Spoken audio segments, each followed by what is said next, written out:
Welcome, ladies and gentlemen, to the monastery, the open bar of the internet, the world's greatest shit show, and the place where we, the good, the good brothers and sisters of this most holy of temples, seek enlightenment through the drunkest, craziest, and most batshit ways possible. I am your one and only gaming monk, better known as Mildra, and with me, I have my good brother, the man of 1,000 runes, the CEO of Zadara Enterprises, and the bane of my fucking existence, good brother Xanatrix, along with a returning good brother to the temple, coming to us from Gehenna Gaming, the current developers of Eldritch Automata, which we have covered a couple times on this channel in the past, the one and only Nick Francia. How you two doing today? Doing great.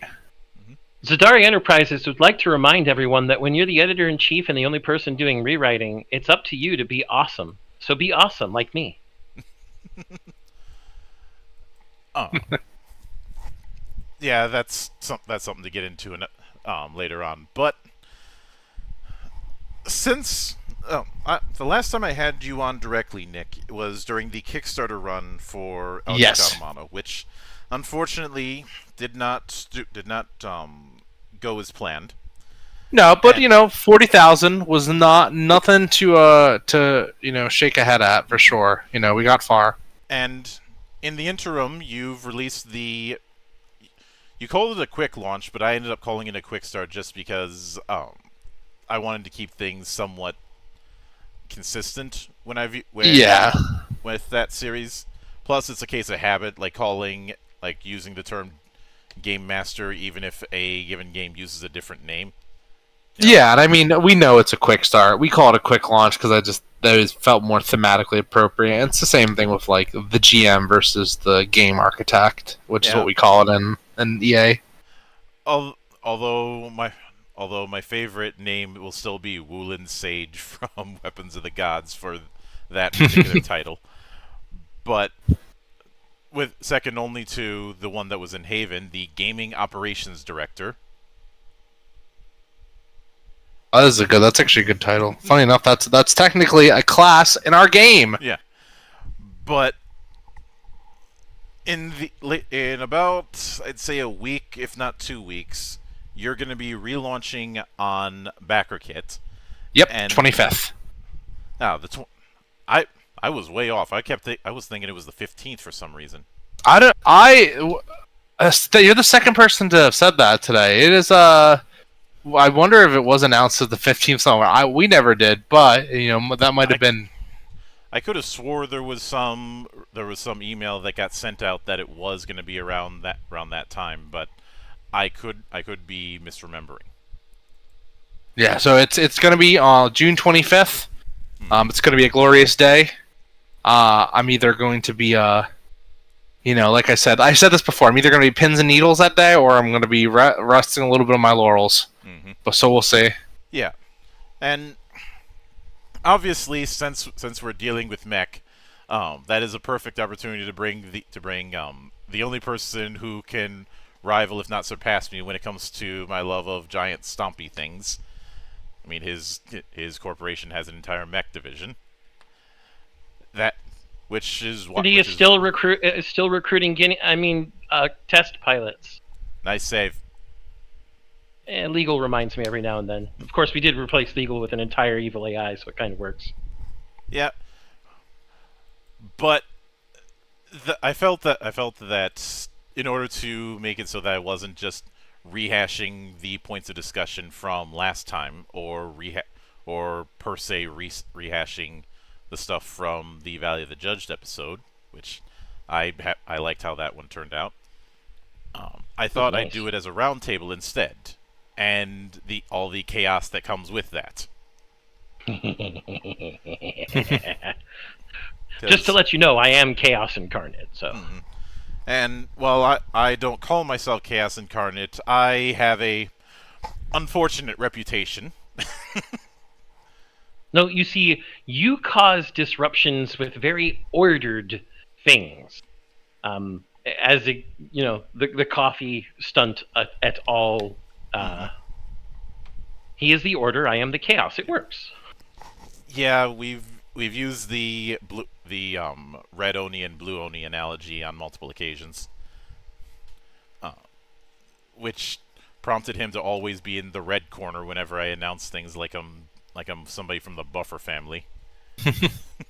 I also have a permanently scarred Mildra telling him I am the Majima to his Kiryu, and I even did my best Majima impression.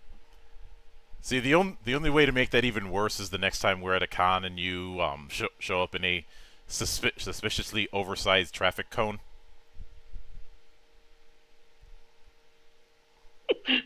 If I'm going that far, Monk, I'm not stopping with just a traffic cone. I will have the eye patch, snakeskin jacket et al. Mm-hmm. So that when the cone comes up, I'm there to traumatize everybody. Yeah. The whole gag of him showing up in the most random ass places, but from Majima everywhere. Yeah. Mm-hmm. But getting onto the heart of things, I suppose a good place to start is some of our shared experiences when it comes to mecha, and I may end up repeating questions I asked in the past, because that's fine. While I did try to give myself the skinny on the last interview, I may want to be historian. I'm going to repeat myself. No, that's fine. If you ask me those hard-hitting questions, Mm-hmm. So, I think before delving into Eldritch Automata, were there any mech RPGs that you had dipped into? I mean, oh yeah, for sure. Like, I've been a longtime fan of Lancer, Beam Saber, to name kind of the two that I feel like have kind of set the trend. Blazing Him, which is great, which is another that's kind of loosely based off Simpo Gears. So those three were kind of the some that became on my radar, and then of course I've heard like Tears from the Machine, and a few of the other ones. I mean, I've played BattleTech, and of course, as much as the comparisons, I do know Cthulhu Tech, and I have played a little bit of that. So I'm fairly well versed in some mech TTRPGs. Definitely like Lancer would probably be the one I played the most. Yeah, I've talked about this before, and I've talked about this with Zan. Lancer has its merits. Though It's whenever married to its setting, though. yeah, that's its one big flaw is the fact that if somebody's approaching Lancer because they want a mecha RPG, I don't think Lancer is a good choice for them. Not Well, Go ahead. If I had to give a caveat to that, if they're looking for a sandbox, like a full sandbox mech RPG, it's not good for them. Mm-hmm. But if they're looking for a mecha RPG with a tight focus on what it wants to do, Lancer's perfect. Yeah. And Lancer, and there's something that Lancer does that I think is, and I always push. I actually, depending on what kind of experience you want out of your mech RPG, I always will push people to Lancer, because I think if your whole thing is about, I want to customize every bit of my mech, I want to spend hours working on different configurations, I want to switch out parts in between battle, I think Lancer is perfect for that. I think it really has that Armored Core kind of style down, with still getting that kind of backdrop of Greece, because a lot of the mechs in Lancer are very rough around the edges. Well, it does call itself Mud and Lasers, but as far as something Armored Core like, let me raise you one, and it's one that I've covered on this channel on more than one occasion. Battle Century G. Yes, I have played Battle Century G. I've only played the. Did they ever translate that to English?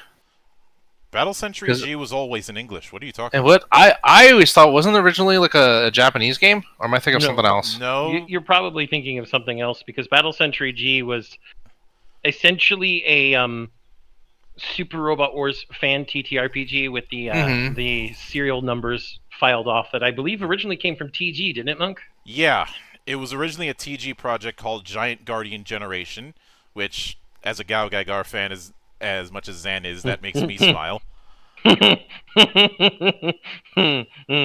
Giant Guardian Generation was always a good name for it. Mm-hmm.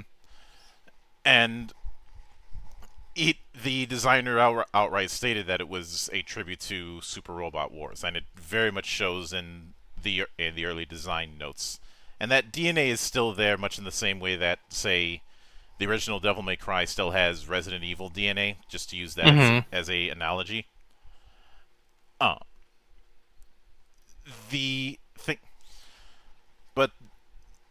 I know some people will say, well, if they want that level of customization, then shouldn't you point them to Mechton? Mechton is customization for the same type of people that would spend an entire day customizing their ship in EVE Online. Like, I love Mechton to death, but it is very in the weeds. Yeah, you were talking about that on the previous video that y'all did, the Valley one shot about Mechton, I remember. Mm-hmm. Telsorian puts that out, right?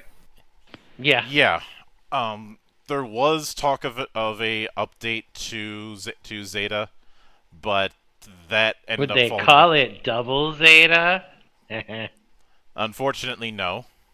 Oh, they totally could, and there's nothing Sunrise or Bandai could do about it.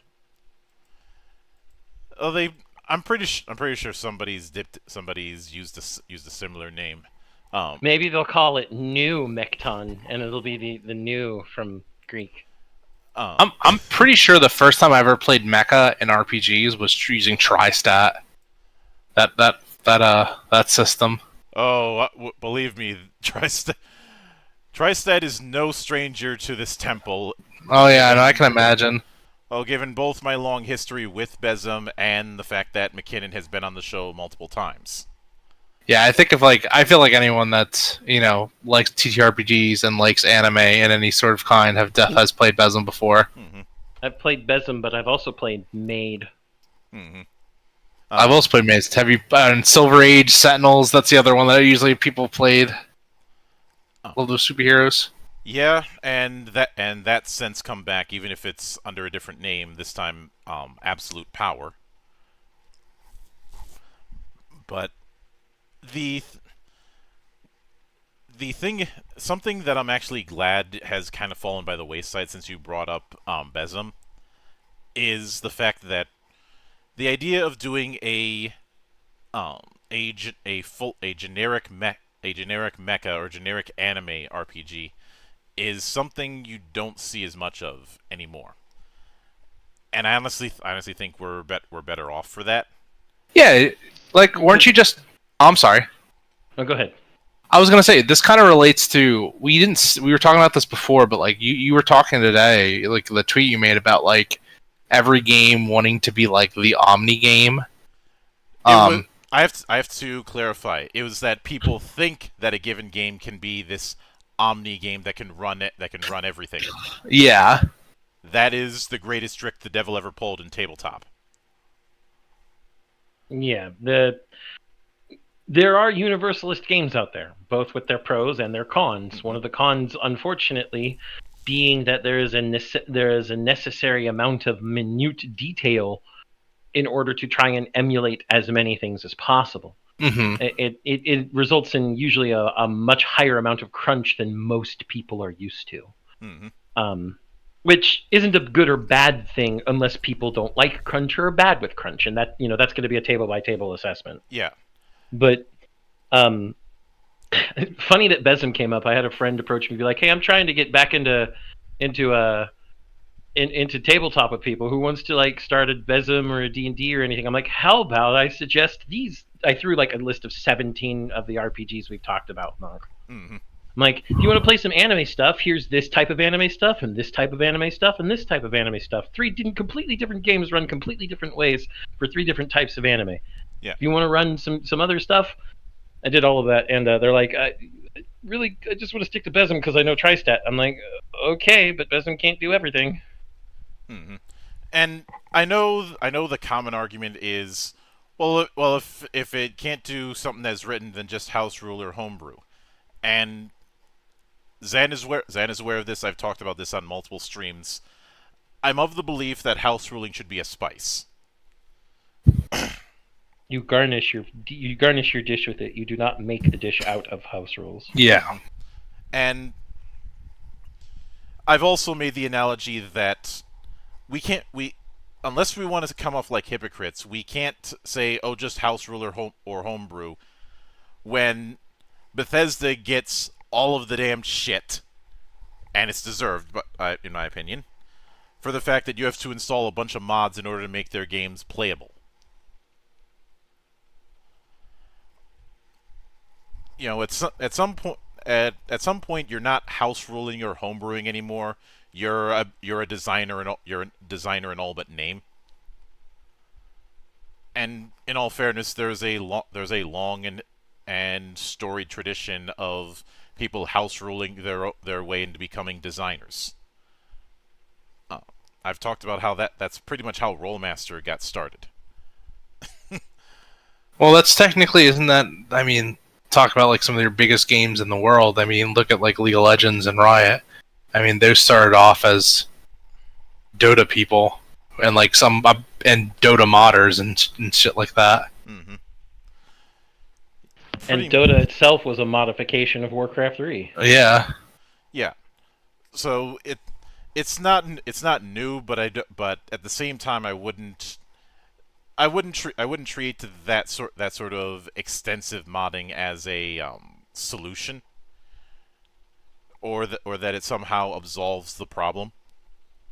Oh yeah, but I mean, I feel like at that point we're touching on a much bigger topic of people afraid to try new systems, and like that in itself is a whole 5-hour conversation. Do not get either of us started. Do not get either of us started. Holy shit! Don't get either of us started. I have been calling people out for cowardice on the whole trying new things angle for decades now. To the point that he compares them to Linus from Peanuts. Yeah, just without the piano skills. Piano is Schroeder. Yeah, not Linus. We'll have to come back to that topic, you know, when we got the time for it, when we got the 6 hours for the. When we got the time where I'm supposed to be writing stuff, and then all of a sudden I get stuck in a conversation with Monk. Yeah, okay. I feel like one of these days I will do a 24-hour stream, but today is not that day. But It's not in to say he regards didn't. to anime, like just to use that as a case in point. Like back in the late '90s and early 2000s, Artel Soria notwithstanding, he was the exception, not the rule around this time. You had a lot of generic anime RPGs. And as time has gone on, people have not done that, but instead focused more on specific genres or subgenres. And with Eldritch Automata, even though it is taking the Year Zero engine and putting mechs into it, this isn't a all-encompassing mech game. You have a specific angle that you're tackling, and Oh yeah. I believe you've cited both Pacific Rim and Evangelion. Yeah, Pacific Rim, Evangelion, Escaflowne. Yeah, so Escaflowne, I feel like that's more in design, and so same with Pacific Rim. Evangelion's probably the core milestone, and then I always say Godzilla as well.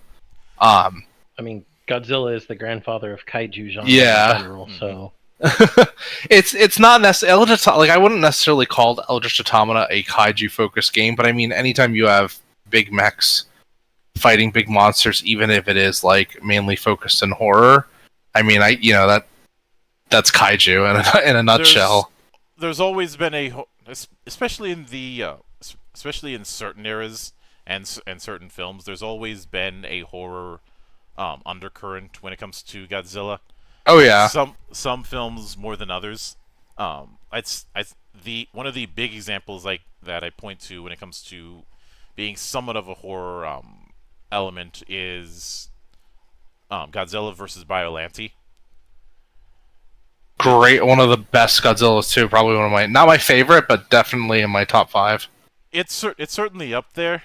Though it wasn't until the last few years that I learned that one is somewhat divisive among some fans. That's strange. I have a Biollante figurine in my office. What I do find kind of funny is that you know how there's the whole 6 degrees of Kevin Bacon? Yeah. With at least 2 Godzilla related projects, I can somehow tie them to Steve Martin.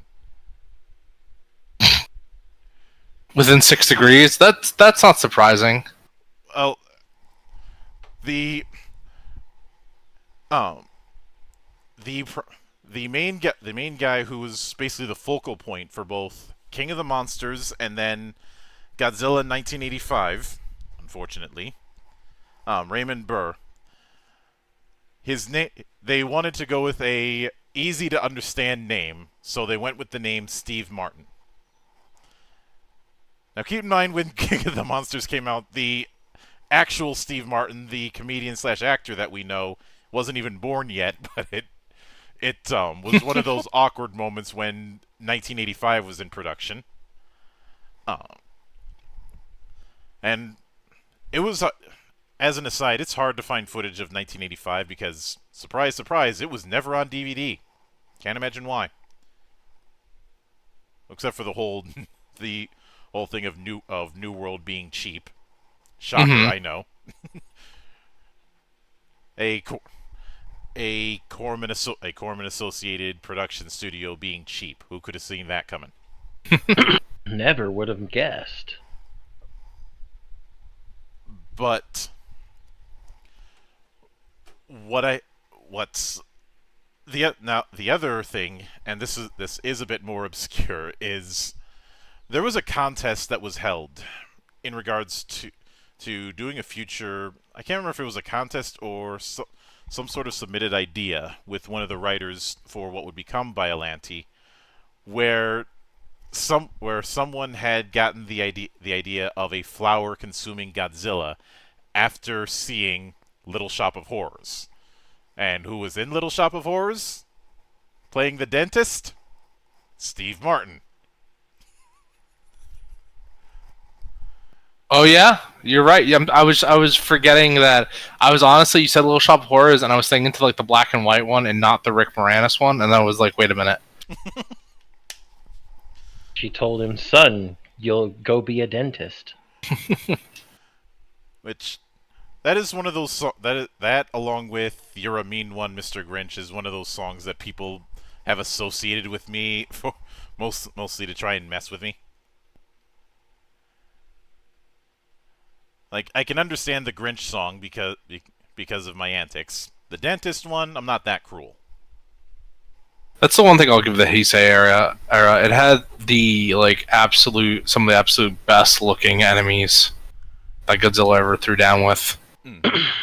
I mean, Bylon, Destroya, or Destoroya, if whatever you want to pronounce it. Mm-hmm. I mean, just peak design. Yeah, there. Not to mention there were with the there was one film I gave a bit of shit for the fact that it was making unnecessary references, and that was Godzilla versus King Ghidorah in the Heisei era. Mm-hmm. You know, because it named having somebody named Spielberg blatantly calling back to a certain shot from the Terminator. Along with what amounts to time travel being used, which, as a general rule, I'm always iffy about using time travel in stories. Yeah. But with the use of Escaflowne is an interesting choice. I don't think we got into that when I had you on last. So, funny enough, the inspiration, like the Escaflowne inspo, wasn't even something that I had initially considered. That was something my project manager, Ian, kind of brought back and was like, hey, like, some of the more mystical stuff of this really reminds me of Escaflowne. And, like, as I kind of looked into it and we kind of, like, researched it, I was like, yeah, you know, with the whole... So this will be getting into lore. That's stuff that's not in the quick launch. I don't know if you want to steer away from that. This is some stuff that's in the core rule book. But the designs of the automatas are a blueprints off of primordial beings, which as it goes. And so basically what mankind has created is like iron, like metal steel husks of like old gods, essentially, to use familiar terms. And that's to kind of combat these like other dimensional alien beings that also kind of mimic the divine. And then of course just like the ego being explained as this like psychic force. I mean, that itself is kind of where I feel like the Escaflowne like inspiration, but it wasn't intentional on my end. I'll say that. I say that was something that was added later to the design stage, as they were like, hey, we should take, you know, where you know you have mechs, you have ancient races, etc. Yeah. Although speaking of things that are in the core book, this was something I wanted to ask based on the adventure in the quick launch, the Dark Passenger, and the stat blocks for it. Mm-hmm. There's a class numbering system that you have with the two enemies in that adventure, and both of them are using terms from the major arcana. Yep. Is that something that's carried through with the majority of the bestiary? Yeah. So, not to be fully transparent, there is the bestiary like in Eldritch Automata. A lot of it is on how to create your own horrors and seraphs, and we give you stat blocks, but this isn't like something like say like your traditional like D&D or Pathfinder where you're getting like 100 monster like bestiary in the book. No, you're getting good smattering. You're getting about 20 stat blocks of each enemy type, with the ability and system on how to create your own on the fly. And we go into some of the classifications, which have the major arcana for the tarot, and like a little bit more of the breakdown, but not all like 21 to 22 major arcana are broken down into the book. Just because I feel like that would just be an intense amount of effort and so much pages in order to kind of convey that. Yeah. But that is something we might do in the future, though. So would it be a case where each of the arcana that is used has a certain theme when it comes to that classification? Yes, I would say so. Right. Like your chariot classes, and yet again, this is something. Funny enough, this wasn't even in my original design notes. This was something that one of our freelance writers brought to us, and I said, you know what, that sounds really cool. Develop it, because we have our writers kind of writing a lot of the kind of like world building off of this like huge lore Bible that I gave them. And one of the things is I hired a writer. I said, hey, go ahead and break me down like a classification system. Like, what would be the in-game classification? And they said, well, I think something that would be cool and easy to understand, but still keep that mysticism, would be the major arcana. So, like, your chariots tend to be your more physical, like, Well, frontliners or like big hitters. let's Mhm. let me do a little bit of a bit of a lightning round in a sense. Yeah, and I'll tell you if they've been explored, because only like a handful of them have. Yeah, I will go from first to last, and you can, and if it's one that hasn't been accounted for, we can skip that and go right to the next one. All right. Yes. So I'm skipping the Fool because I think that one's going to be obvious. So Fool, funny enough, I don't know what you thought it was, but the Fool is what we call any horror that starts out at like the base level where it's still like almost human size. So horrors grow. So every horror starts its infancy, like its stage of like being, as a Fool, which the whole like infinite potential, but almost worthless, kind of coming into play there. Mm-hmm. Oh, the magician. Usually horrors that deal with mimicking, like elemental or forces of nature. All right. High priestess. Has not been explored. All right. Empress. I'm actually going. Give me 1 second. I'm opening up the enemy codex right now. Mm-hmm. I believe that's one we did, but I want to make sure. No, it is not. All right. Emperor. Huge general-sized horrors. All right. Hierophant. Has not. So we call them bishops, but yes, these are horrors that amplify certain emotions. Yep. Lovers. Lovers has not been explored, Right. but I have a very good idea of what it might be. Chariot. Chariot frontliners. All right. Strength. Strength. Let me see. I do believe I have one strength. Yes, strength are the horrors that mimic animals. All right. Hermit. Has not been explored yet, but kind of have an idea what it could be. The Wheel of Fortune. Has not been explored yet, and that is something that I haven't even thought of what it could be, but it could be very interesting. Justice.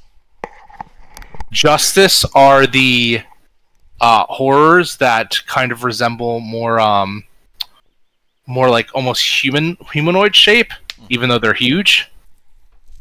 Mm-hmm. The Hanged Man. Complete utter abominations. All right. Those are our grossest ones. These are the ones that would require fear checks right out of the gate. Yeah. Death. Death is what we consider. These are our fast and super deadly horrors. These are like the death are the horrors that you don't drop in packs. They're like solo hunters. All right. Temperance. Nothing yet. All right. The Devil. Devils are horrors that kind of what we were talking about with fear, but their very being is almost poisonous to the psyche. The Tower. Nothing yet, but I have a very good idea what it could be. The Star. Nothing yet. All right. The Moon. That would be your more sneakier horrors that almost imply like mental tricks, illusions, things like that, hallucinations. Mm-hmm. The sun. Nothing yet, but I would assume my first instinct is to think of horrors that are more closer or that are closer to Seraph than they are horror. Mm-hmm. Judgment. Judgment. There has been one judgment in the game. Judgment is kind of like the reverse of a fool. Any horror that grows big enough will eventually become a judgment class, and what it does, it is essentially on the same playing field as a horror, as a Seraph, I should say. Mm-hmm. Or Seraph, whatever you want to pronounce it. And the world. The world, I would classify the world as... I think there's one horror and one Seraph that is the world, and that is the architect. Mm-hmm. And I could certainly get that. And given that... we kind of talked... I think we kind of talked about this during the Valley. But what would you say is the dividing line between a horror and a seraph? So, the way I always explain this, because, horrors are your like Eldritch abominations. These are the things that look gross. They're amalgamations of humans. There's an infinite amount of them because any human that succumbs to horror toxicosis, which is a disease in the game, can eventually become a horror. And then the horrors can merge together, and this is how they grow, or they get more victims and such and such. And horrors are mindless. They are like animals at best. They hunt. They have pack tactics, but they're not too smart. They don't really understand, like, kind of higher-end sentient thought. You can't converse with a horror. A horror doesn't have, like, emotions. It doesn't know when it's been in a trap. It doesn't know how to beg for mercy. It can't recognize when you're leading it, into an ambush. And then a seraph is much more of your kind of alien, almost divine. They are kind of these interdimensional aliens that, for whatever reason, have decided to mimic the divine, whether it's in mockery of what we worship or, that's what the architect told them to. Has remained to be unseen, but Seraph are smart, they are intelligent, where a horror's very much their only goal is to consume and get bigger and stronger. A Seraph has a certain task that has been given to them by this architect, and will carry out that. And not all Seraph's whole thing are to wipe out humanity. Sometimes they're testing other things out, sometimes they are almost building things. It's, your Seraph is very much... kind of your like campaign enders or your adventure enders. They're also finite. We don't know if there's 12 of them, if there's 72, if there's 1,000. But what we do know is that every Seraph is unique, and when you kill one, that is one less Seraph that exists in the world, and it cannot be replaced. Mm-hmm. So eventually, if you killed enough Seraph, there would be no left. Yeah, and I suppose. Given that it's good, it would be best to have a analog. So, within, say, whether it be Godzilla, whether it be Ava, whether it be Pacific Rim, what would be a equivalent when it comes to power scale of a Seraph? Just to use those particular series as examples. So size-wise, Seraphs tower over Automata. I believe when we say Automatas are 80 meters tall, is the general, which is the I believe that's the old height of Evangelions of AV units. That's one of the old heights of AV units, because their heights were not consistent in the TV show. In Rebuild, they're all 40 meters, and they're kept only at 40 meters. When you mentioned 80 meters, I immediately hear Ifukube saying, "I don't score 80-meter monsters."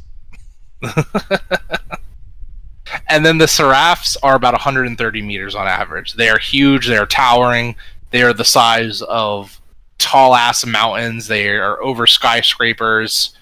So they are these massive, like, angelic-looking beings, of these geometrically perfect in certain ways, very otherworldly. And to me, what you would compare these mostly to like the angels in Evangelion, or just like your traditional like biblically accurate angels, such and such. Whereas the horrors, are split into what we call pilot variants and automata variants. because we do want you to be able to fight outside of your automata, and like I like they're actually, I would say EA pushes a balance of like 50-50, of like 50% out of your automata, 50% in your automata, because it is a post-apocalyptic and there is survival in it, and the world, and sometimes you are trying to do things that you can't do if you're an automata. Like what happens when you go on a supply run? What happens when you need to navigate a city and bring back medicine? Well, that horror that your automata could kill like 5 on a one-on-one combat, well, one of them tends to be super deadly for you, and they vary in size. So I would mostly consider, like, when they're fighting an automata, I would say your best bet is like the kaiju level from Pacific Rim would be a good comparison to... Oh, I cannot believe I'm going to make this comparison, because this anime is actually, I think, is very bad, but the whole like monsters like hunting down people, I feel like is a kind of an accurate representation, or like the monsters from like Blood Sea. Have you ever seen that show? Blood Sea? Blood Sea's great. Blood Sea. I'm not a big fan of it, but Blood Plus is better, but Blood Sea was pretty good. But you know what I'm talking about. I know what you're talking about. Yeah. Where they're cruel, they're hunting totally on instinct, and they basically just slaughter indiscriminately. Yes. Yeah, although... But like the size of them, you know what I'm talking about, where they're like kind of like this a little bit bigger than like a normal townhouse, but they're not like huge. They're not like Sky. Monk, if we have to make a mecha reference, armed slaves. Yeah, and I definitely get the vibe of armed slaves just from some of the art, Yeah. especially things like the Gernsback and the Arbalest. Yeah, we're In Full Metal Panic. In fact, the For people Arbalest who are watching who don't know. In fact, the Arbalest I'd say would be a very apt comparison with the mechs in Automata. Mm-hmm. In part because of the way the Lambda driver is supposed to work, the way it's described to work. Yeah, I will say that our initial design, like, and sometimes it gets lost in some of the cooler concept art when we're adding all this stuff. And I mentioned this last time we did this interview, where like I wanted the automata to have weight to them, and that's always been my biggest gripe with a lot of like anime mecha, where like the mechs are like flying through the air and they're doing leaps, and like Evangelion's very guilty of this, where like the Ava units are doing cartwheels and stuff, and like that's cool for that show, and that series, and I respect it. But for an Eldritch Automata, I wanted our automata to feel like they were walking tanks, that every step they take, they were impactful, they're loud, they're, somewhat even a little bit slower and not as agile. They're falling into buildings over from their own weight. Yeah, but I doubt you'd have them as slow as, say, BattleTech mecha. Oh yeah, no, definitely not for sure. I always say, like, if you ever see how like a Jaeger fights in Pacific Rim, like that to me is the thing where like you can feel the weight of the Del Toro did that really well, where you could feel the weight of like every punch, every hit, every time I got knocked into a building, like the whole building went down. Every time I took a step, it broke apart the street. Yeah, and I don't blame a lot of producers with anime when it comes to that, because representing that kind of scale is something that's hard to do. And in the case of Ava, a lot of people have made the mistake of believing Ava was trying to be some deconstruction on super robots. If it's trying to deconstruct anything, it's more attempting to deconstruct Ultraman, which, given how much of a Tokusatsu fan Ano is certainly more fitting. Mm-hmm. Especially given the whole timer thing. If an Ava isn't plugged in, that's not far removed from the color timer in any Ultraman. Well, I mean, it is the 5-minute battery, but yeah. Yeah, it's a 5-minute battery as opposed to Ultraman's 3 minutes, but the principle is still the same. Mm-hmm. And you can even see the Ano's talked about how like Ultraman, Godzilla, like he helped with produce those new age of films, because those were the things that inspired him. And I have a lot of respect for him as a creator, to be able to go back and be like, you know what, these series that kind of helped make my career, to write my Magnus, my magnum opus, like to go back and be like, let me give my touch on those. Really cool. Yeah, although when it comes to the Shin series, I don't even think Shin Godzilla is the best of them.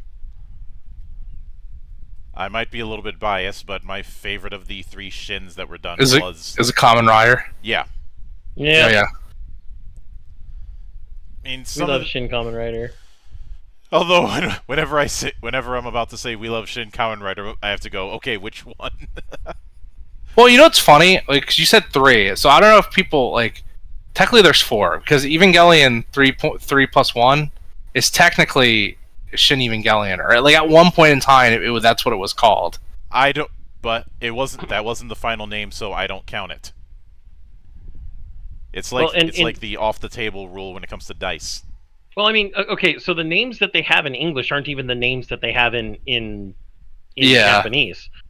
I mean, the first 3 films are Jo, Ha, and Q from the like. They're even written in ways that are kind of a joke, like it's the letter Q instead of Q. The Japanese. It's him being Japanese wordplay because, of course, it's Anno being Japanese wordplay. But it's not Shin Evangelion as in one name. The entire edition for Rebuild is Evangelion Shin Gekijoban, which is literally new theatrical. Yeah, edition or whatever. Yeah.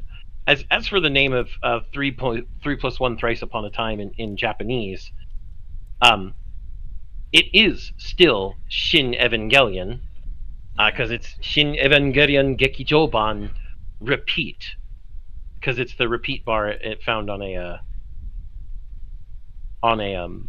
musical staff.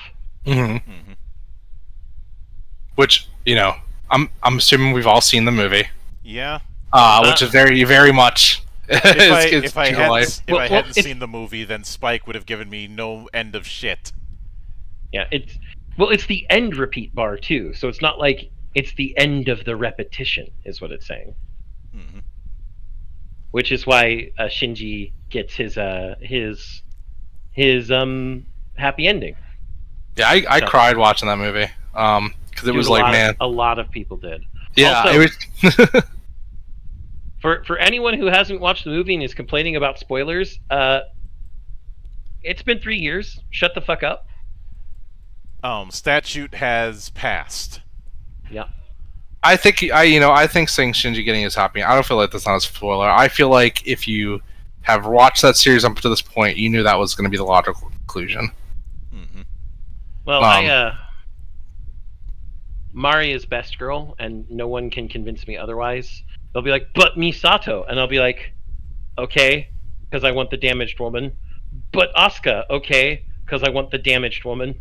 But Rei, okay, because I want the damaged woman. I'm not gonna have waifu wars on this interview, even though Asuka is like the OG for me. But I get Mari. It's a free country. Yeah. You're free to be wrong. All right, guys. It was great talking to you. It was great meeting you. We can have the round table without him. Don't worry.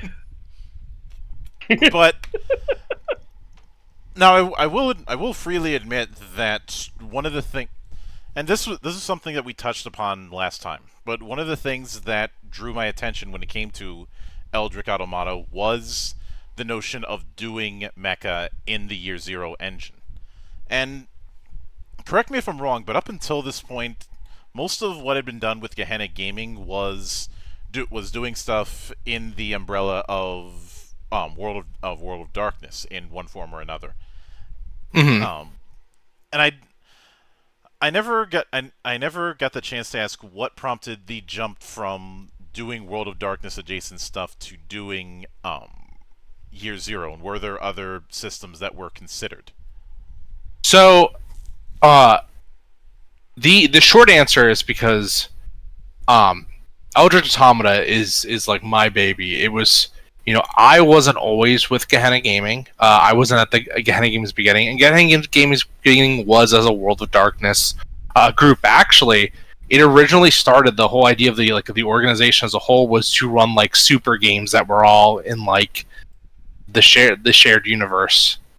And that was the idea of like, curating this experience of World of Darkness. And then it kind of evolved from there as like people left.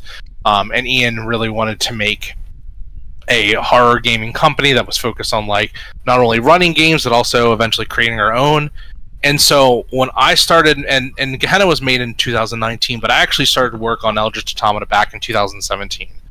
And the reason that this project came together is because I was with a group of people at the time who I still talk to, still good friends, and we played a lot of play-by-posts. And we wanted to, because that's what our schedule could allow. And I had the idea that I really wanted to run an Evangelion game, because I had been on a kick and I really enjoyed giant robots. And I said, I want to run an Evangelion game. So much like a lot of projects, this started out as like a fan project. And the original design framework of this game was powered by the apocalypse. Because at that time, this was back in 2017, like the PBTA was really taking off. Where, that was like the new kind of like the mini PBTA renaissance, where that was like the new thing. And like, it was easy to play. We didn't have to worry about battle maps. And so I got the idea of like, all right, I'm going to take the idea of like playing like kids or teenagers, something that I had, seen in Monster Hearts, and combine it with like giant robots. And I started basically making this like huge hack that was a hack of like Monster Hearts, and then it combined a bunch of other PBTA systems. And I learned a few lessons, and I ran that campaign. It was a fun campaign. But I learned a few things. One, that PBTA was not great for combat, especially the combat of mechs that I wanted to portray in the big bombasticness, just because PBTA is very much for quick combat that's like, the player tells what happens in the combat, and like it's more of like a narrative function. And then two, that I really liked this idea, and I wanted to continue with it. Now, I realized at the time that I couldn't just make an Evangelion TTRPG. I don't have the license for it. Every day, I've had, every morning I wake up, I come to terms with the fact that I'm releasing Eldritch Automata, and someone could just release an Evangelion TTRPG in like a year or something. But they're different ideas. It's cool. It's fine. They're very different. But kind of going from there, I began to shop around for trying to make a better game. And so I think in 2019, that's when I had first discovered Free League. I had bought the Alien role-playing game. Alien is my favorite movie of all time. And so I said, this is a really cool system. And at the time, it didn't have an SRD open. So I had considered, and I was like, well, let me see if I can start writing for this. And I started taking the Year Zero engine and adapting. And I was like, oh, this really does feel really good. But it was something I kind of left on the table. And then I joined up with Gehenna, and then I think it was 2021, early that year, they released the first edition of the Year Zero engine SRD. And my gears started turning, so I had all this leftover stuff, all these mechanics that were at 75% done, and I went to Ian and I said, Ian, I have this idea. And I pitched him, and I said, this is the idea I've had for a couple of years now. And he said, all right. He's like, develop it. Finish what you need to finish. Finish all the mechanics on it, and then come bring it to me, and we'll see what we can, and we'll see how we feel about it. And so I took that original Year Zero engine SRD, and I started building up EA. I started, testing stuff. I really liked the idea of how the rolling mechanics worked with the dice pools, with the 6 successes and the stunt die. I kept some of the elements of PBTA, specifically that you pick archetypes, and one of the original designs from the PBTA version was that you pick 2 archetypes, which was your pilot archetype and your giant robot archetype, which would eventually go to pilot and automata. And then I completed all the mechanics about, I want to say, late, early 2022. And I brought it to Ian, and I said, Ian, here's the mechanics Bible. What do you think? And I had written like a short lore layout, and I explained to him all the lore that I had in my head. And he said, I think this is a great idea. Let's go ahead. We'll have Gehenna Gaming fund it, and let's start actually working on it. And from there, the rest has kind of been history. It's kind of been what we know now, is that From there, I developed a huge lore Bible that I would give to our writers. We looked into playtesting it a shit ton. I have spent way too many hours in Eldritch Automata in just, gathering all of my friends and even random people and just testing out conventions, picking people I knew that would try to sabotage the game versus people that were like just very much narrative role players, combining them, running all mechanics, junky people versus running all role play groups and trying to poke holes into it. Which is great because ever since I launched the quick launch, I've gotten a lot of feedback. And, for the most part, people love the idea and concept, but they might have some issues here and there with some of the mechanics. And I think that's good because they're able to find stuff that I wasn't able to find even after hours and hours of scouring through, and it's only made the game stronger. Yeah. Now, following up on that, one of the I'd like to pull a bit of a kind of association when it comes to the archetype setup, because you may since you saw the I just call it one shot out of habit. You saw the Valley of the Judge we did on the quick launch, and yes, one of the big questions that I ended up having was what your choice of archetype as both pilot and an automata was going to bring to the table. And yes, I brought up what you get out of it when you pick your archetype in Coriolis, because that was the last year zero base game that I had covered on the channel. Mm-hmm. Well, except for briefly talking about the Walking Dead RPG, but but when I talked about that, it was mostly this came out too late. With that one, but getting back to it, what are the kind of things that the pilot archetype would bring to the table during character creation, as well as the automata archetype? So your pilot archetype, that's a great question. I love talking about this. Your pilot archetype is very much, this is where when I talk about some of the kind of inspirations from PBTA have poked its head in. So your pilot archetype is very much gives you talents that are all narrative triggers. They are things that occur within the story, within role playing. They are how your character, how they respond to the world around them. And kind of what their major deal is and how they respond in making relationships and connections with others. So your pilot archetype, not only does it give you those talents, it also gives you your breakdown, which is your breakdown. Every archetype has it, and it's basically what happens when your stability reaches 0. It's a role-playing prompt, and it's really cool. It gives you your strand talent. Your strand talent is how you make connections with others, and every archetype does it a little bit differently.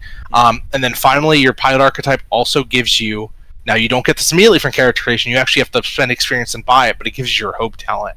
And your hope talent is essentially a one-time use superpower that you can buy over. If you have the experience for it, you can always buy it over.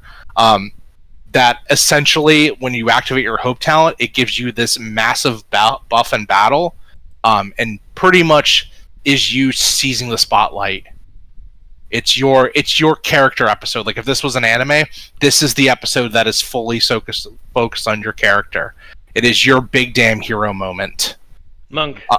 Yeah. Monk, for the best version of this is the preparation and execution of the Goldian Crusher during Gal Geiger Final, when Guy is surrounded by all of the Palpurepa copies, and then they're like, "Hey, it's ready to go," and he's like, "Yes!" and breaks out, and then gets a hammer made of light that creates gravity waves the size of Earth. Mm-hmm. This this is your turn up to 11. Your plus ultra. So given that, before I get to Automata, I'd like to play another game of word association. Of course. So, I'm going to give a few names of different pilots, and I'd like you to tell me which archetype would probably be the best fit for them. And okay, we're dealing with approximations. Not everybody is going to be a 1-to-1 on this. I might have to look up the pilot names if I don't know who they are, Right. Or if I need to jog my memory. So I might be a little slow on that one, but yeah, let's go ahead and do it. All right. Since I'll focus on Ava first, since we've talked about that a bit. Perfect. So Shinji, The Hedgehog's Dilemma. I mean, they have an episode and an entire arc named after it. It doesn't. Yeah. It doesn't. And a it doesn't track in the surprise me. soundtrack. Yeah. Do you want me to tell you about the archetype, or you just want to give you the name? The idea with this is just give the name, because if we go Okay. into each archetype in detail, We'll give We're it gonna all be here away. for the next 2 hours. Yeah. Yeah. Ray. The Thanatos. All right. That's an ominous name for that archetype. Asuka. The Inferior Superior. One of my favorites. That figures. She has a massive inferiority complex. Yep. And Misato. Misato doesn't. She has an Automata archetype, which is the operations admin. All right. Ritsuko. Oh. There's not one about. There's not a specific archetype that deals with being in, An approximation. A good approximation. in love with someone that was in love with your mother. But I would say, But in terms of being, well, the science person on that base. like, the pilot archetypes don't necessarily reflect like your certain roles, like your job. I mean, automatas do. So for like automata archetype, I would say like the prototype, which is very much your cutting edge technology shit that works really well, but also can break. But I also would also put that Misato and Ritsuko kind of fall probably underneath the bound, which is a pilot archetype. I mean, you can look. So from the names of the archetypes, I can get a general idea. Yeah. Half of the Ava cast would fall under the Hedgehog's Dilemma in many ways. Oh yeah, because that's like an overarching thing, but it's like Shinji's like core, core dilemma. It's Shinji's core dilemma that doesn't get resolved until after a TV show, 2 different movies, a manga, some light novels, and then 4 more movies, and then it's resolved. Oh, and some video games. Can't forget the video games, because Girlfriend of Steel. Literally, all of the Evangelion stuff is canon, just so everybody knows. Every piece of media that has Evangelion on it that is purely Evangelion, I'm not going to count Super Robot Wars, that doesn't count, is canon. And each has different endings, and each has different themes. Actually, the Evangelion anima light novels are really good, just so you know. Yeah, that Crunchyroll video is if anyone's ever seen it, that explains every Evangelion media and how it relates in the timeline. Amazing. Oh. So shifting. There's one last one I have for Ava, and then I'll move to a different series, and that is Mari. Mari. Man, it's Mari's, because Mari's very well like put together. You know what I mean? Like Mari's not as like fractured as the other pilots. I mean, that's the entire point that she exists. Yeah, I maybe she's psychic glue. I almost want to say like the legacy, because of like knowing Mari's background. Yeah.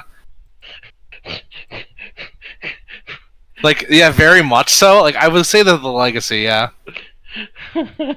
Mari's background. Yeah. I loved your mom, so now I'll love you. Now, since we brought up Full Metal Panic, I'll go with that next. No, Monk, I have to give one of my favorite characters that I think gets overlooked from Ava. Fuyutsuki. Gendo's right-hand man. Yep. That would definitely be. I mean, he also kind of falls under the bound, but maybe even the hyper responsible. I can see that. I can absolutely see that. It's because he kind of is. He's there over some abstract version of guilt, but also wanting to like see things through, and like how much he's given up, and also wanting to inhibit. Like, it's so weird, because he's such an interesting character that I feel like does not get enough audience. I threw a curveball. Yay! Yeah. Mm-hmm. Oh. So shifting into what I was going to go into when it comes to Full Metal Panic, Sosuke Sagara. Oh my god, Sosuke Sagara is definitely a fucking probably a legacy. Just because like the orders, the very militaristic, everything up to code.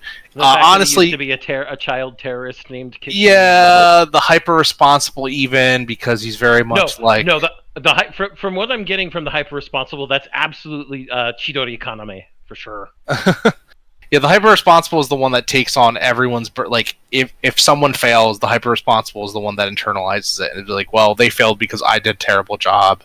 Both Tessa and Kaname tend to do that in Full Metal Panic. Mm-hmm. But they tend to do it only in reference to Sosuke, so like... Yep. Yeah, the problem is every time I think of Full Metal Panic, I like... You think of Fumafu, don't you? Yeah, I have to separate my Fumafu, like, in that comedy series versus like the actual serious, but also comedy. No, what's funny about that comedy series as its own technical season in the anime is that was the thing that actually happened in the light novels. So Full Metal Panic's a fucking trip, and I love it. Mm-hmm. Yeah, I love that. It's like, all right, you want your little bit of comedy, but a little bit of serious. You watch Full Metal Panic. You want all your comedy, you watch Fumofu. You want all your seriousness, then you watch Second Raid, yeah. And Invisible War, I believe. Or no, Invisible... Little Victory. Yes, thank you. I was thinking Deus Ex there for a second, but no, I'm like, not the second Deus Ex game. No, we don't talk about that. There was only ever 3 Deus Ex games. One on PC, one on PC, and then 2 on PC and consoles. I still have not played Mankind Divided. Super good game. You should. JC Denton only got 1 game. I don't know what you're talking about. But I guess I should throw out Kurtz then because Kurtz is best. Mm-hmm. Ooh. Kurtz Weber. Yeah, he's another guy. Fucking.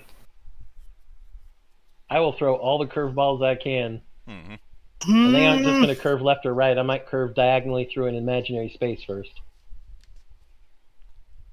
It's weird though because he's like, God, he's very very friendly, but he has like that switch to him, like almost like all of them are ex-veteran, or well, not ex-veterans, excuse me. They're veterans repurposed into a PMC. They've all got battlefield trauma, so they're not all going to be people who are put together. Mm-hmm. They just appear that way, and Kurtz is definitely one who appears that way. I mean, I would almost say Kurtz is an inferior superior because he puts on this very like almost like suave, friendly aura about him. He's very much like I'm outgoing. I'm like a ladies' man, and then I would not call him suave. He thinks he's suave. except with the only woman he cares about.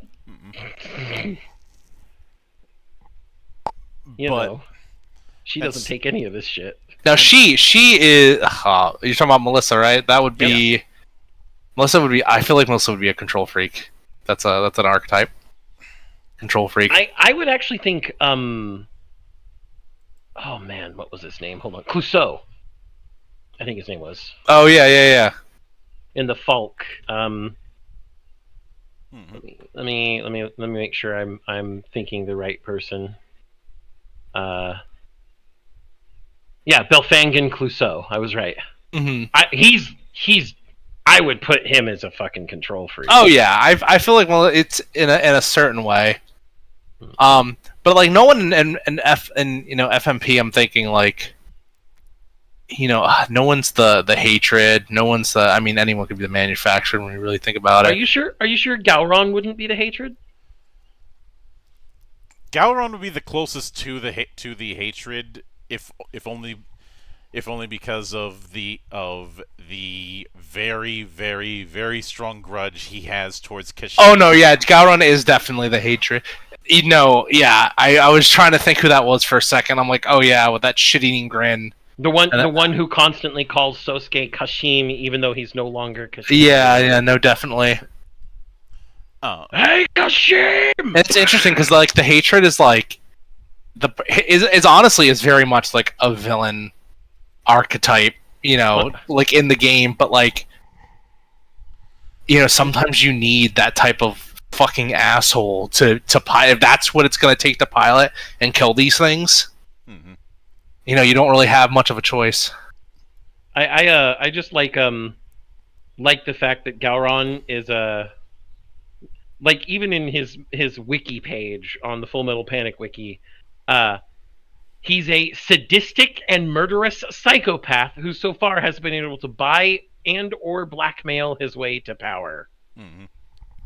Well, when we bring up the hatred and why that is a perfect fit. Let's consider the fact that his little scheme at the end of the first anime was to create what he called the most expensive suicide by using Toy Box to take over the Dadan and have it sink to a deep enough level at the ocean that it would crush it. Yep. And yeah, he wouldn't come out of it alive, but he never had any plans on doing that. Man, what a wild show. Yeah. Dude, I love Full Metal Panic. But shifting a bit from that,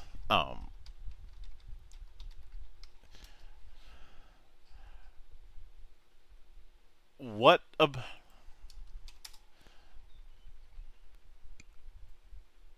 see what. All right, let's go with it. All right, let's go with a bit of a deep cut, Zan. Koji Kabuto. Ooh. Main pilot of Mazinger. Yeah, that's. I think we're going to have a bit of an issue with some of the Mazinger pilots unless we look at very specific adaptations of the Monk. Yeah, because I'm just thinking like, because that's more of your super robot. Yeah. Well, if we're gonna go with as close to Eldritch Abomination / traumatic, go with Shin Mazinger Zero Shotsugeki, where he witnesses his grandfather die technically twice. Is completely fucking terrified of using Mazinger in certain cases because his grandpa told him it could be a devil or it could be a god. Be careful. Yeah. There's a lot of shit he goes through in Shin Mazinger, and if we also look at the manga, which eventually goes into Shin Mazinger Zero, he gets his entire body taken over by Shin Mazinger. And, like, it takes the power of his friends telling him he's a dumbass to have him take the Shin Mazinger Zero back over. I don't think I've read or seen Shin Mazinger Zero. I've seen Mazinger Z. Yeah. Oh no, there's Okay. So side note, I'm gonna tangent here because the tangent is necessary. That's fine. You're aware of Demon Bane, right? Yes. Okay, and you're aware how in Demon Bane there's the claim that all mecha come from Demon Bane, right? Yeah. Okay, so in the Mazinger Zero manga, Mazinger quote begins manifesting the souls of all Mazingers everywhere, and one of the Mazingers is Demon Bane, and one of the Mazingers is a Gundam. Actually, it's quite a few Gundams, and one of the Mazingers is Razafon, and one of the Mazingers is Ava 01, and so it is implied that all mecha come from Mazinger because they're all just a shadow of the original Mazinger Zero. So. It went from all mecha come from Demon Bane to Demon Bane comes from Mazinger Zero, so all mecha come from Mazinger, which is Go Nagai I swear to God, if he was not double fisting beers while getting a blowjob with his Oh my tungsten God. balls that big, to go fuck you, Demon Bane, for claiming to be the origin of all mecha. My show actually fucking is. Well, this is not the first time that that Go Nagai has done a professional fuck you. This Well, is true. it wasn't Demon Bane, and it was not that started out as a VN, right?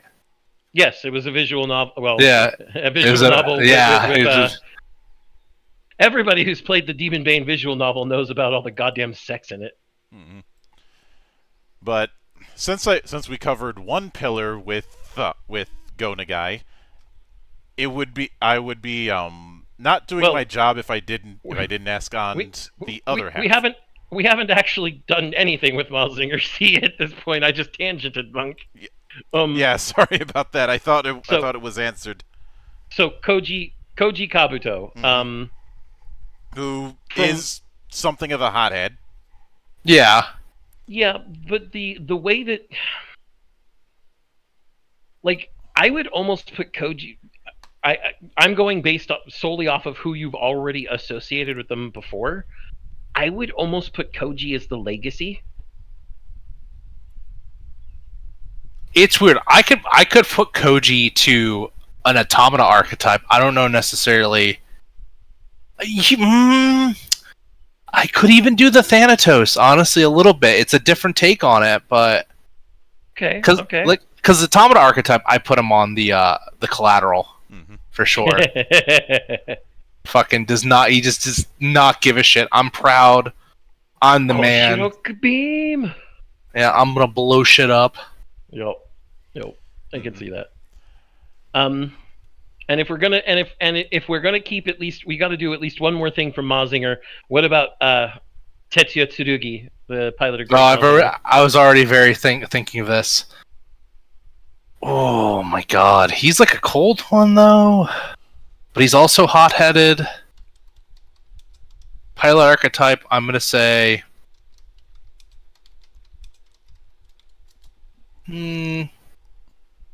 Could be the Empty. Could very well be the Empty. Just seeing all like the shit he went through as a kid.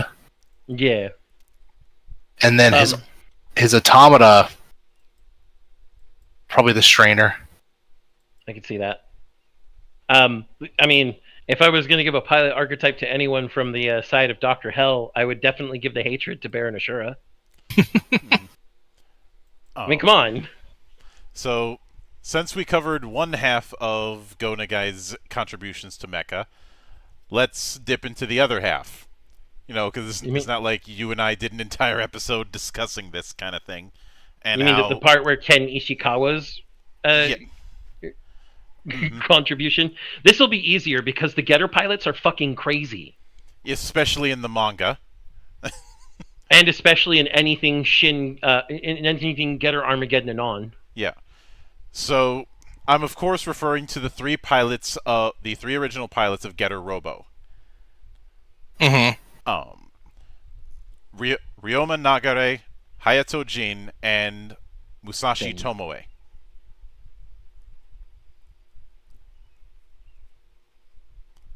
Let me think.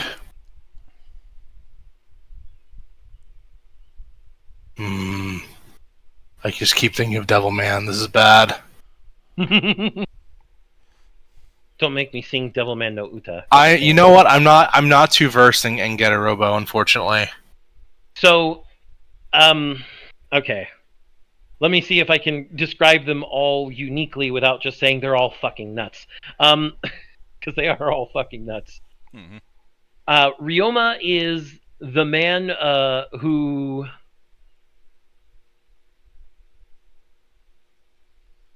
who fights with relish. He loves a chaotic battle where he can just constantly destroy the enemy, and he truly relishes in it, almost as if he's somewhat of a berserker. He's very hot-headed, and he's generally the leader of the three, though Hayato likes to butt heads with him a lot.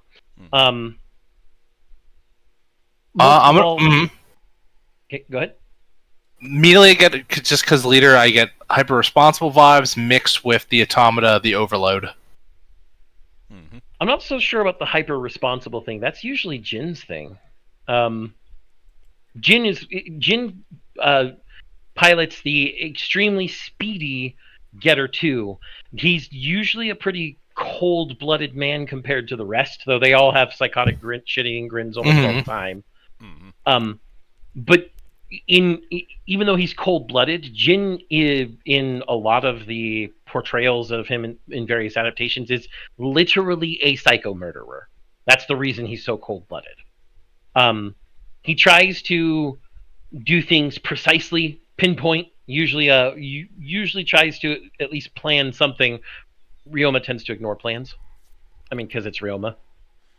And he's definitely very detail oriented. Mm-hmm. And then with Benkei, or not Benkei, Musashi, excuse me. Musashi dies halfway through, and Benkei replaces him, and Benkei's who you see for like the rest of the show, basically. Musashi is a much more down to earth person. He tends to be the spiritual glue, more level headed than either of the other two. But he also has to rein them in constantly. And when he does get to shine, he's still pretty crazy himself. With the strong, slow, and mostly aquatic Getter 3, he uses a lot of manual grappling attacks, including the wind going down Mount Orochi, or Daisetsuzan Orochi, as it's called. Well, he before becoming a pilot, he was a judo captain, so yep. Work with what you know. And then, of course, all three of them have to work together for the Getter to be at its most powerful. Mm-hmm. But yeah, I would say that very much feels like the Automata type, the Beast, because the Beast has the claws. They specialize in grappling. Very much can kind of go berserk, but a little bit more controlled than the other ones. Mm-hmm. I mean, all three of them go berserk in their own ways. And Getter Robo is fucked, and a lot of people don't realize that. I mean, and that's something interesting we've actually have run, where everyone runs different pilot archetypes, but everyone picks the same Automata archetype. Mm-hmm. So we've done that test. And it's cool. It actually works really well because everyone designs different weapons and whatnot, and the way that each because kind of something I haven't explained before, but each archetype comes with 2 options of stat blocks. And what you end up doing is that you end up actually combining the stat, like you get 1/2 of your stats from your pilot archetype, and you get 1/2 of your stats from your automata archetype. And because each archetype has 2 possible options, you end up mixing and matching and doing a lot of different things with them. Sounds fun. Mm-hmm. But so Ryoma, I don't think Ryoma would be the hyper responsible. I think that would probably go more to Jin, just because of his detail oriented focus on everything. That might be a cool thing to do though. When the full game comes out, assuming that it does. I mean, I'm trying to manifest good feelings here and good vibes, but it might be hey, let's design our favorite. That's one of the things I did want to do on stream. The day we launch, actually, is I want to try to make everyone's favorite, Evangelion, all the 3 Eva pilots, original anyway, in Eldritch Automata, and show how I would do it. I can certainly see that, and I would suggest expanding beyond Eva, just to show the flexibility of what can be done with Automata. With that in mind, though, moving over to Escaflowne, one of your other inspirations, then let's go with our main character and pilot here. Before that, we do have to clarify: are we talking the anime? Are we talking the movie? Or are we talking the manga?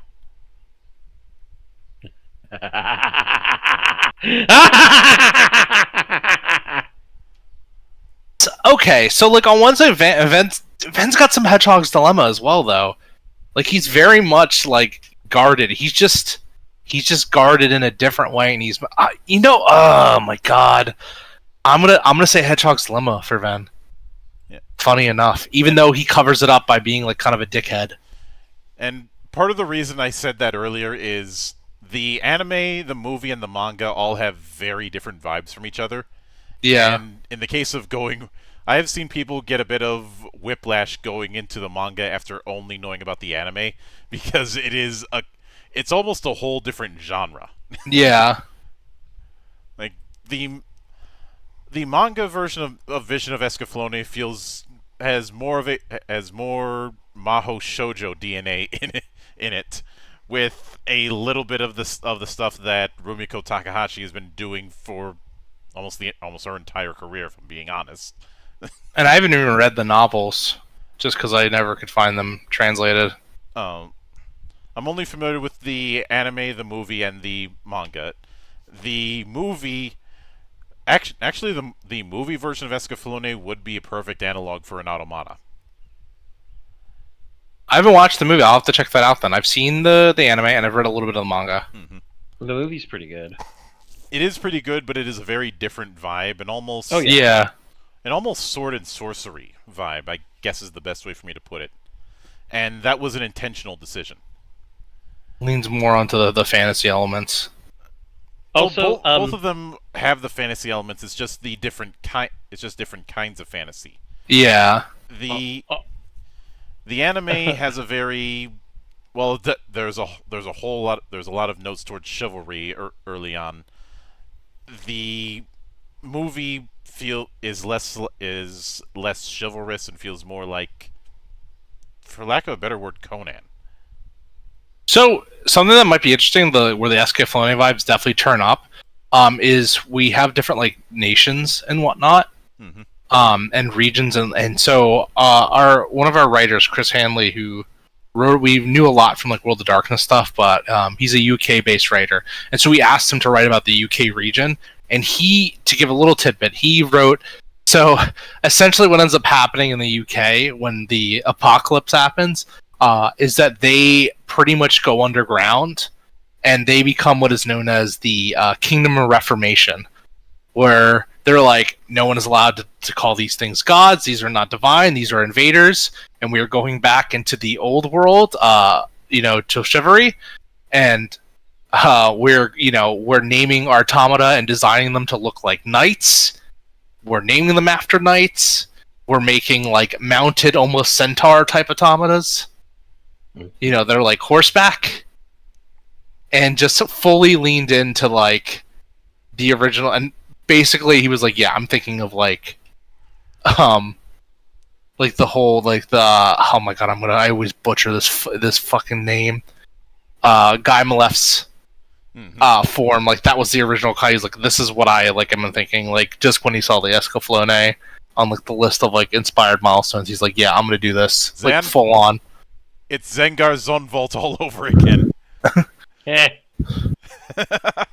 But I know you got to wrap up soon, but as I understand it, you're going to be releasing Eldritch Automata on BackerKit, on the crowdfund for it on BackerKit on June 25th. So about 20 days from the time we're doing this. Yep, and we've just our original goal was 65. We by investing, and kind of doing and taking a little bit of time and working on some things, we managed to rework the budget down to 25. So 1/3 of our original budget. It's definitely less than what we even made last time. So I really have a good feeling about that we'll make this, and I'm really excited. And so am I, because Zan and I have talked about this on multiple occasions. We want as many people playing as many different games as possible, and the Ethos of the Temple is our way of fostering that along. Yeah, and I totally agree with that, because I tell people too. They're like, well, do you still play Lancer? I'm like, yeah, I'll still play Lancer. I'll still play Beam Saber.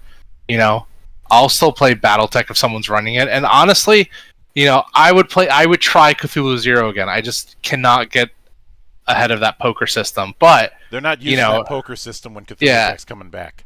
Hopefully not. Although, but I will note I don't